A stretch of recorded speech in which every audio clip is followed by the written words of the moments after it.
Ya Allah, kasihanilah aku orang berdosa ini. Aku berkata kepadamu, orang ini pulang ke rumahnya sebagai orang yang dibenarkan Allah, dan orang lain itu tidak. Sebab barang siapa meninggikan diri, ia akan direndahkan, dan barang siapa merendahkan diri, ia akan ditinggikan. Demikianlah pembacaan Injil Kristus. Berbahagialah kita yang mendengar dan memeliharanya. Haleluya.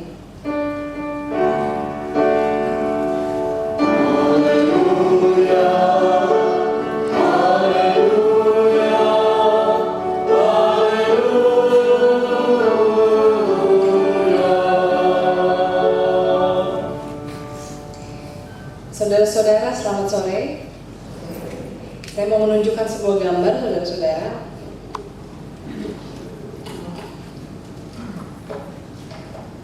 Ya, gambarnya seperti ini ya.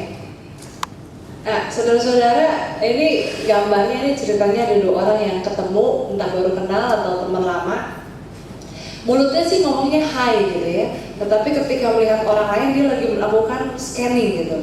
Nah ini karena cewek sama cewek ya, ini masing-masing lihat rambutnya, lalu mengevaluasi kulitnya, periksa perhiasannya, ya make upnya kayaknya ketebelan gitu ya. Terus itu lagi membandingkan nih orang ini kurusan, kayaknya kok saya lebih gemuk daripada dia. Itu bajunya kayaknya saya pernah lihat, itu celana jeansnya kayaknya out of season deh gitu ya. Lalu saudara-saudara dan seterusnya ini kurang lebih seperti itu ya. Tentu gambar ini secara bercanda tapi juga serius mau menggambarkan manusia itu adalah makhluk yang menilai. Dan bukan cuma cewek-cewek ini aja yang suka gitu ketika kenalan sama orang lalu sibuk scanning ya. Ini orang kayaknya ini duitnya banyak nih, itu perhiasannya asli apa palsu ya. Itu tasnya tuh puluhan juta tuh gitu ya. Ya ampun, udah nggak pantas ini umur segitu pakai baju begini dan sebagainya. Saudara-saudara, ini kita seringkali melakukan itu juga ya. Ketika kita bertemu orang entah baru kenal atau teman lama, kita sebetulnya lagi melakukan scanning ya. Makanya orang Indonesia paling suka komentar soal berat badannya, gemukannya, kurusannya, kayak gitu-gitu ya saudara-saudara ya. Tapi saudara-saudara, kita bukan hanya menilai apa yang tampak di luar, biasanya kemudian kita juga suka menilai karakter. Mukanya kok gak ada senyum, orangnya pasti sombong nih. Lihat aja tuh, mentang-mentang perhiasannya berlian asli semua, mentang-mentang tadi naik mobilnya mahal, pasti orangnya sombong, gak ada senyumnya gitu.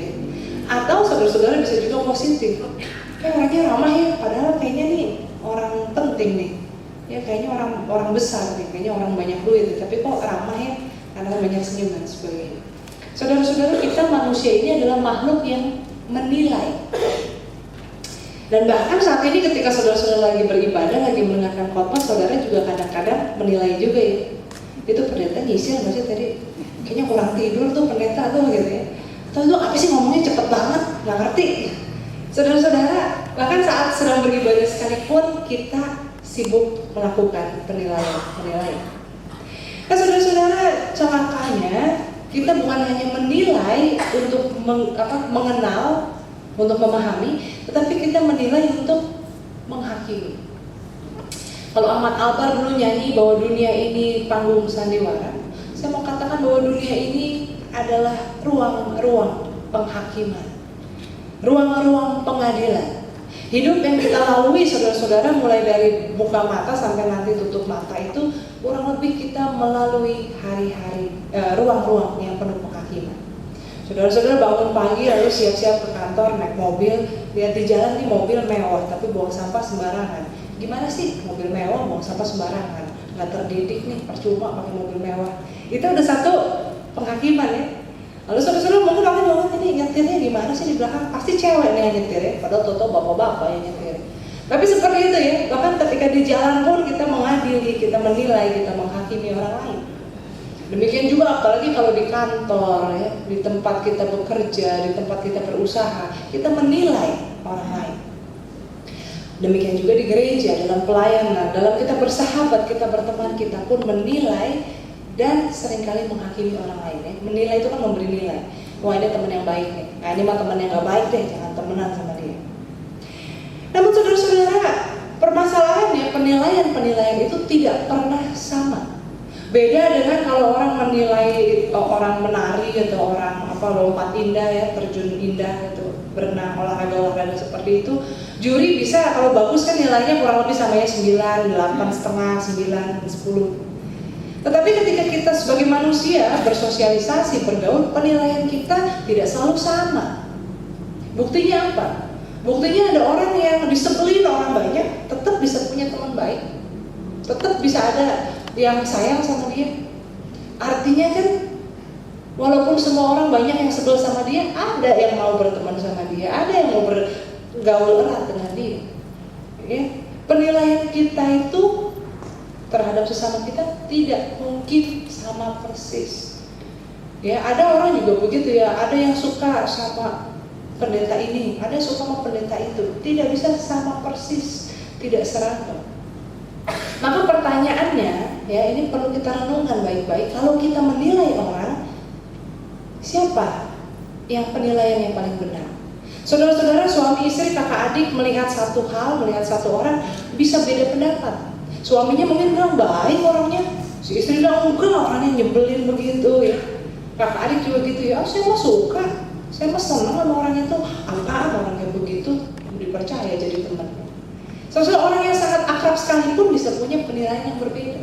Maka ini perlu kita renungkan benar-benar dalam-dalam ketika kita menilai orang lain, ketika kita menghakimi orang lain, bahwa kita belum tentu paling benar.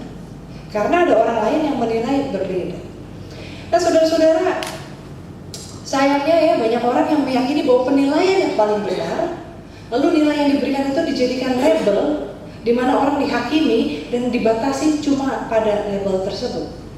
Ya ini ada gambaran bagaimana seorang perempuan bernama Jenna, dia dihakimi, dia dilabeli dengan begitu banyak label. Di sini dikatakan sampah, jelek, aneh, bodoh, rusak, lambat, penyendiri, tidak asosial, pecundang. Dan seringkali kita mungkin nggak persis kan, paling orang pakai stiker jelas enggak. Tetapi seringkali kita menilai orang dan melabeli dia, kita udah cukup ya. Saya pernah sekali urusan sama dia, orangnya mengecewakan, maka saya labeli dia sebagai orang yang mengecewakan. Ya, kita punya teman selama ini hubungan baik karena satu kejadian yang tidak mengenakan, lalu kita langsung ambil label bukan teman yang baik, putus hubungan, nggak usah ada lagi relasi. Ini yang sering kali terjadi.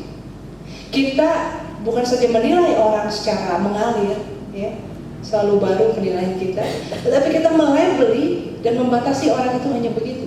Dia itu pembohong. Karena dia pembohong, sudah cuma itu aja, labelnya cuma pembohong. Dia bukan ayah yang baik, dia bukan istri yang setia, dia pembohong, titik. Ya. Dia itu tukang ngomel. Nggak dilihat bahwa dia orang yang rajin pelayanan, orangnya pokoknya tukang ngomel, titik. Saudara-saudara, ini berbahaya ketika kita melabeli orang seperti itu karena kita menghakimi orang. Dan tadi saya katakan bahwa penghakiman itu adalah hak Tuhan. Nah saudara-saudara, dalam bacaan Alkitab kita hari ini sebetulnya kita melihat ada pengadilan, ada penghakiman. Yang pertama diadili lalu dihakimi ya. Jadi ada 3 macam penghakiman yang bisa kita lihat di dalam bacaan Alkitab kita. Yang pertama saudara-saudara adalah antara manusia mengadili dirinya sendiri di hadapan Tuhan. Jadi yang diadili adalah kita oleh kita di hadapan Tuhan. Itu yang pertama, kurang lebih introspeksi diri. Yang kedua saudara-saudara adalah